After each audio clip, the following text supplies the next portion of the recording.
नमस्कार दोस्तों क्या आपको पता है हमारे विदेश मंत्री एस जयशंकर साहब चाइना में है इस समय और कल शाम को ही वो चाइना पहुंचे। देखिए कई सारे इंपॉर्टेंट चीजें होने वाली हैं, कई चीजों को लेकर बात होगी, लेकिन यहां पर चाइना ने उनके पहुंचने से पहले ही माइंड गेम खेलना स्टार्ट कर दिया। आप देख सकते हो खबर, ahead of S Jaishankar visit China says Tibet related issues thorn in ties with India. मतलब यहां पर अभी एस जयशंकर साहब पहुंच रहे थे और कई चीजों को लेकर डिस्कशन होना था और रिलेशंस ऐसा लग रहा था कि शायद सुधरेंगे, लेकिन उसके पहले ही चाइना ने यहां पर तिब्बत का मुद्दा उठा दिया। और इसी को थोड़ा सा डिटेल में समझने की जरूरत है कि आखिरकार चाइना में क्या क्या होने वाला है, भारत और चाइना के बीच में जो रिलेशंस है इस समय उसको लेकर क्या कुछ चल रहा है, वो सब कुछ मैं आपको डिटेल से बताऊंगा। चलिए आगे बढ़ते हैं, लेकिन उससे पहले आप सबको बता दूं सिर्फ कल तक का ही आपके पास टाइम है, 15 जुलाई तक, क्योंकि यहां पर जो सेल है वो कल रात को खत्म हो जाएगी। और देखिए यहां पर अगर आप यूपीएससी 2026 हो, 27 हो,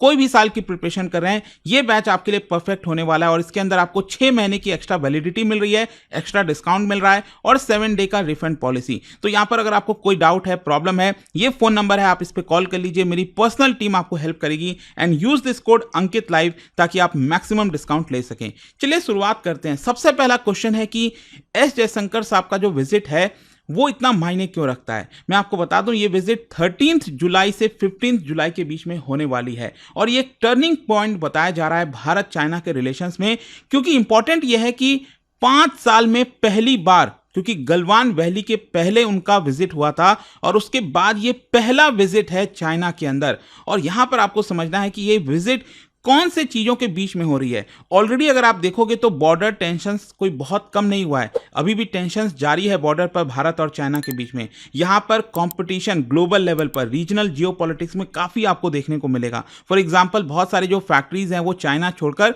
भारत आ रहे हैं, इसको लेकर कहीं ना कहीं विवाद चल रहा है। फिर दूसरा आपका इकोनॉमिक इंटरडिपेंडेंस। आप सब जानते हैं कि रिसेंटली चाइना ने किस तरह से जो रेयर अर्थ का मिनरल्स है वो यहां पर रोकने की कोशिश की और भारत को एक बड़ा झटका देने की कोशिश की। और उसके बाद यहां पर जो डिप्लोमेटिक इनिशिएटिव्स है एससीओ के अंदर, उसको लेकर भी काफी सारे चिंताएं हैं। तो इसी कॉन्टेक्स्ट में आपको यह देखना होगा। लेकिन पहला क्वेश्चन यह है कि एजेंडा क्या है, डिप्लोमेटिक एजेंडा।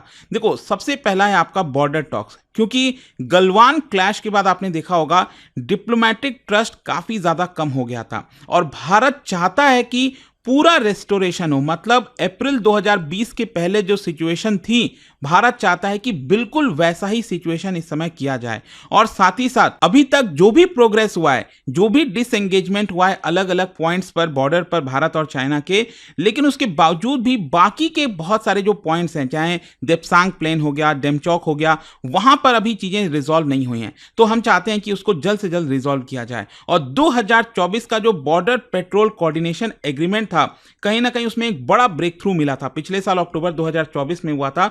तो उसी को फर्दर बिल्ड किया जाएगा। एक तो ये है। दूसरा सबसे बड़ा एक एजेंडा देखिए क्या है कि एससीओ की फॉरेन मिनिस्टर्स की मीटिंग होने वाली है। जैसा कि आप सब जानती होंगे, शंघाई कोऑपरेशन ऑर्गेनाइजेशन ये एक ऐसा ऑर्गेनाइजेशन है जिसके अंदर भारत और पाकिस्तान दोनों मेंबर है। ध्यान रखिएगा टोटल 9 मेंबर्स हैं एससीओ के अंदर, जिसमें आप देख सकते हो एक तो भारत हो गया, पाकिस्तान हो गया, ईरान हो गया, 3 ये देश हो गए। और यहां पर 4 कंट्रीज आपको देखने को मिल रही होंगी, कजाकिस्तान, उज्बेकिस्तान, किर्गिस्तान, तजिकिस्तान और बाकी का चाइना और रशिया। तो कुल मिलाकर यहां पर आपको 9 कंट्रीज हैं जो कि इसके मेंबर्स हैं और काफी सारे डिस्कशंस होते हैं इसको लेकर। लेकिन यहां पर भारत इस मीटिंग में, और ये फॉरेन मिनिस्टर्स की मीटिंग होने वाली है। क्या होता है कि डिफेंस मिनिस्टर्स की मीटिंग, फॉरेन मिनिस्टर्स की मीटिंग, तो इसी की वजह से एक बड़ा कारण है कि एस जयशंकर साहब चाइना जा रहे हैं, क्योंकि वहां पर ये मीटिंग है तियानजिन में। और यहां पर भारत की तरफ से जो टेरर फाइनेंसिंग है, पाकिस्तान का रोल है, उन सबको उठाया जाएगा। जो पहलगाम टेरर अटैक है उसका भी मुद्दा भारत लेकर आएगा। तो चाइना जो है, जो कि बहुत क्लोज अलाई है पाकिस्तान का, वो कहीं ना कहीं इसको रेसिस्ट करने की कोशिश करेगा और चाहेगा कि एससीओ के डॉक्यूमेंट में इसको शामिल ना किया जाए। क्योंकि रिसेंटली आपने देखा होगा डिफेंस मिनिस्टर राजनाथ सिंह जी अभी वो भी चाइना गए थे, क्योंकि मीटिंग हो रही थी एससीओ समिट के तहत। तो यहां पर भी पाकिस्तान ने पूरी कोशिश की, पाकिस्तान और चाइना ने की, ताकि पहलगाम का जिक्र इसके अंदर ना किया जाए और बल्कि बलूचिस्तान वाला जो जिक्र है, जो टेरर अटैक्स हुए थे आपका पाकिस्तान के अंदर, उसको डालने की कोशिश की गई जॉइंट स्टेटमेंट में। और इसी की वजह से भारत ने इस स्टेटमेंट को साइन नहीं किया और कोई भी जॉइंट स्टेटमेंट जारी नहीं किया गया था। तो अब देखना होगा जो फॉरेन मिनिस्टर्स की मीटिंग है एससीओ के अंदर, क्या यहां पर कोई ज्वाइंट स्टेटमेंट जारी किया जाता है कि नहीं। फिर तीसरा और अगेन जो काफी इंपॉर्टेंट मुद्दा है, और कहीं ना कहीं चाइना एक बार फिर से माइंड गेम खेलने की कोशिश कर रहा है, और वो है दलाई लामा का सक्सेशन। क्योंकि चाइना का ये कहना है कि दलाई लामा और जो तिब्बत का पूरा मुद्दा है वो उनका है और भारत इसमें दखल ना दे। इनफैक्ट बीजिंग की तरफ से ये साफ साफ बोल दिया गया है कि भारत और चाइना के रिश्ते में ये सबसे बड़ा कांटा है और इसके बिना यहाँ पर रिलेशंस इंप्रूव नहीं हो सकते, क्योंकि चाइना इंसिस्ट ये कह रहा है कि अगला दलाई लामा कौन होगा वो हम डिसाइड करेंगे। क्योंकि रिसेंटली आपने देखा होगा दलाई लामा ने साफ साफ कह दिया है, जो अभी प्रेजेंट दलाई लामा है उन्होंने कह दिया है कि चाइना में अगला दलाई लामा नहीं मिलने वाला। जो अगला दलाई लामा होगा वो चाइना के बाहर होगा, मोस्ट प्रॉब्ली भारत, भूटान, नेपाल, कहीं पर भी हो सकता है। तो यहाँ पर क्या है, चाइना इंसिस्ट कर रहा है कि ऐसा नहीं होने देंगे, हम खुद अपॉइंट करेंगे कि अगला दलाई लामा कौन होगा। और यहाँ पर जो चाइना है वो ये भी अपोज करता है कि भारत जिस तरह से दलाई लामा को होस्ट करता है, गवर्नमेंट है, आप सब जानते हैं, धर्मशाला के अंदर, तो भारत ये सब फैसिलिटीज प्रोवाइड करता है, तो चाइना इसको अपोज करता है। लेकिन एस जयशंकर साहब का हमेशा से ये पोजीशन रहा और हमेशा से उन्होंने बोला है कि दलाई लामा का अगला सक्सेसर कौन होगा वो खुद तिब्बतियन लोग डिसाइड करेंगे, ना कि चाइना। और यही एक अगेन कहीं ना कहीं बड़ा मुद्दा था, और एस जयशंकर साहब के जाने से पहले चाइना ने ये माइंड गेम खेलने की कोशिश की। और चौथा यहाँ पर देखो अगेन एक बड़ा मुद्दा वो है रेयर अर्थ का। आप सब जानते हैं कि कैसे चाइना ने रिसेंटली जो एक्सपोर्ट का क्लियरेंस है उसमें डिले कर दिया और रेयर अर्थ इस समय भारत नहीं पहुंच पा रहा है।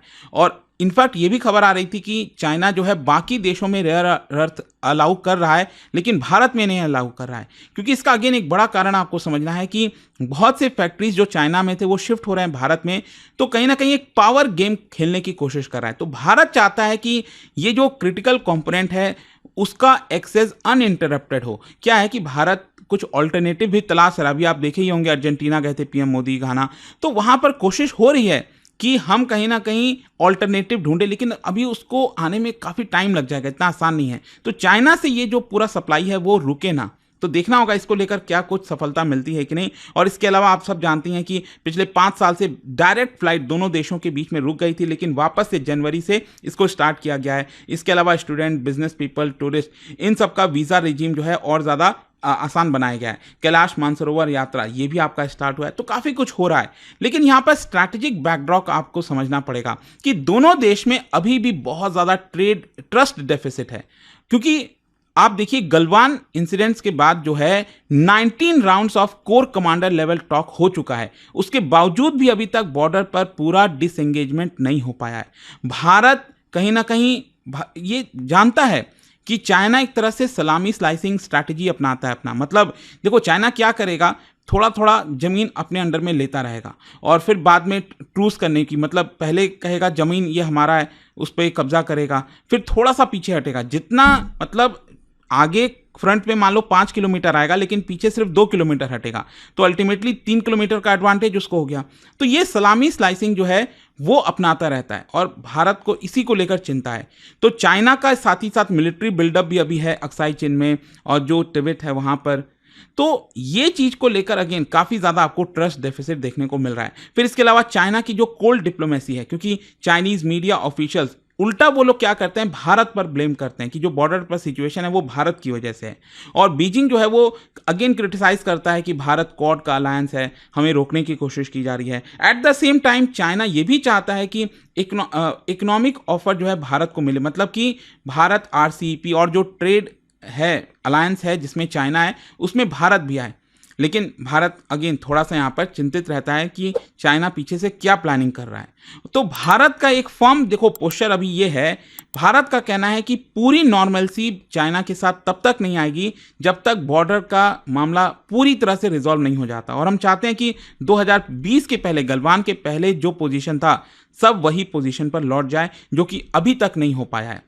तो अल्टीमेटली दोनों साइड क्या चाहते हैं, देखो भारत चाहता है कि पूरा डिसएंगेजमेंट हो जितने भी पॉइंट्स हैं बॉर्डर पर, चाइना चाहता है कि भारत जो है वो गलवान से आगे बढ़े और नॉर्मल डिप्लोमेसी पूरी तरह से अपनाए। अगेन वही चाल है ना चाइना की, उसने कुछ एरियाज तो भारत का लिया ही हुआ है, वहां से पीछे नहीं हट रहा है और कह रहा है कि आप नॉर्मल डिप्लोमेसी करो। तो ये कैसे पॉसिबल होगा। फिर दूसरा है आपका LAC अलाइनमेंट, मतलब भारत चाहता है कि इसको लेकर क्लैरिफिकेशन हो, लेकिन चाइना जो है उसको अनरिजॉल्व रखना चाहता है। जैसे कि आप सब जानते हैं कि अक्साई चीन अगेन वो पूरा भारत का इलाका है, लेकिन इनफैक्ट भारत ये भी चाह रहा था 1990s में कि जो बॉर्डर है, जो भी पोजीशन बनी हुई है LAC की, लाइन ऑफ एक्चुअल कंट्रोल, उसको परमानेंट कर दिया जाए ताकि फ्यूचर में चाइना और जो जमीन है वो भारत का ग्रैब ना करे। तो उसके बावजूद भी अगर आप देखोगे तो वो भी नहीं चाह रहा है चाइना करना, क्योंकि अगेन वो अगर परमानेंट कुछ चीज़ों को कर देगा तो फिर उसके लिए पॉसिबल नहीं होगा और ज़मीन को लेना। तो ये कहीं ना कहीं एक बड़ा मुद्दा है। और इसके अलावा अगर आप देखोगे तो रेयर अर्थ वाला मैंने आपको बोला, भारत चाहता है कि उसकी सप्लाई ना रुके। दूसरी तरफ चाइना चाहता है कि हम US और क्वाड की तरफ ना जाएं। इसके अलावा हम चाहते हैं कि कैलाश यात्रा, कल्चरल टाइज बढ़े, लेकिन यहाँ पर चाइना चाहता है कि जो तिब्बत वाला मुद्दा है उससे पीछे हट जाए भारत, और यहाँ पर जो गवर्नमेंट वगैरह को फैसिलिटेट कर रहा है धर्मशाला में वो ना करें।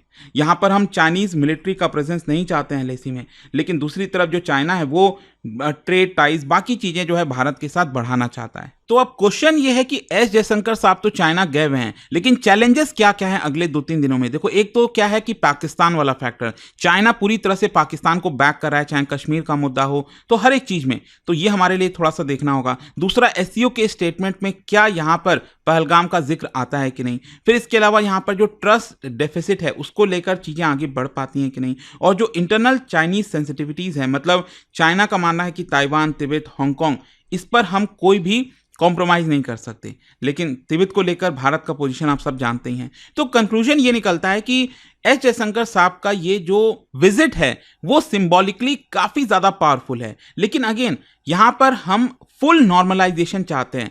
अगर कोई भी मान लो ज्वाइंट स्टेटमेंट जारी होता है, उससे काम नहीं चलेगा जब तक ग्राउंड लेवल पर डी एस्केलेशन नहीं होगा, जब तक एयर कनेक्टिविटी, पिलग्रिमेज एक्सेस पूरी तरह से कंटिन्यू नहीं होगा, ट्रांसपेरेंसी नहीं आएगी रेयर अर्थ में, और यहाँ पर बीजिंग किस तरह से तिब्बत का इश्यूज रिजॉल्व करता है, तो ग्राउंड लेवल पर ये सब चीज़ें कैसी होंगी वो देखना होगा, और तभी जाकर विश्वास होगा भारत को कि हाँ चीज़ें इंप्रूव हो रही हैं। तो let's see, but I hope कि ये जो एस जयशंकर साहब का विजिट है उससे रिलेटेड जितनी भी चीज़ें थी वो आपको समझ में आई होंगी। और जाने से पहले एक इंटरेस्टिंग क्वेश्चन, क्या आप बता सकते हो इनमें से कौन सा Buddhist site Indo Tibet border के सबसे नज़दीक है, and it is also associated with mount Kailash pilgrimage?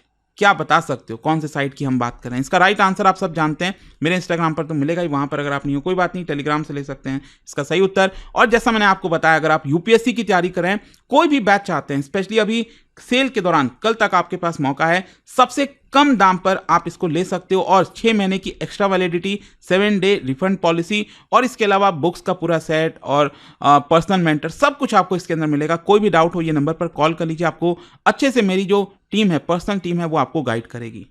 दोस्तों, स्टडी IQ का गुरु कृपा सेल अब लाइव हो चुका है, और इस सेल में आपको मिल रहा है maximum discount on all major UPSC courses. और सबसे खास बात, P2I फाउंडेशन 2026 प्रतिज्ञा बैच अब स्टार्ट हो चुका है, और हर रोज शाम 6 बजे क्लासेस चल रही हैं, और एडमिशन सिर्फ 15 जुलाई तक ही ओपन है। सीट्स भी लिमिटेड हैं, तो वेट मत कीजिए। यह कोई बेसिक कोर्स नहीं, यह एक कंप्लीट UPSC जर्नी है, प्रीलिम से लेकर इंटरव्यू तक, एक स्ट्रक्चर्ड रोड मैप के साथ, एक्सपर्ट मेंटरशिप के अंडर, 1000+ आवर्स की live classes by India's top faculties, 1-on-1 personal mentorship for every student, handwritten notes for smart and effective revision, PRP and MRP residential programmes for prelims and mains preparation. इस batch के अंदर आपको मिलता है prelims clear करो, पूरा fees refund पाओ, monthly toppers को 11,000 रुपीज तक के कैश रिवॉर्ड, और गुरु कृपा सेल में 2 और एडवांटेज हैं। पहला, 6 मंथ की एक्स्ट्रा वैलिडिटी आपको दी जाएगी, और दूसरा 7 day refund policy, no question आज। तो दोस्तों, अगर आप सच में IAS बनना चाहते हैं तो यह मोमेंट मिस मत कीजिए। अभी स्टडी IQ ऐप या वेबसाइट पर जाइए, सर्च कीजिए P2I फाउंडेशन प्रतिज्ञा बैच, और यूज करिए code Ankit live ANKITLIVE to unlock the lowest price. और दोस्तों, अभी भी अगर आपको कोई डाउट हो तो मेरी पर्सनल टीम आपको हेल्प करेगी इस नंबर पर 092300239293। तो दोस्तों, यह सिर्फ एक कोर्स नहीं, यह है IAS बनने की प्रतिज्ञा। मैं हूं आपका फैकल्टी और मेंटर, और मैं चाहता हूं कि आप इस सफर का हिस्सा बने। Let's crack UPSC together.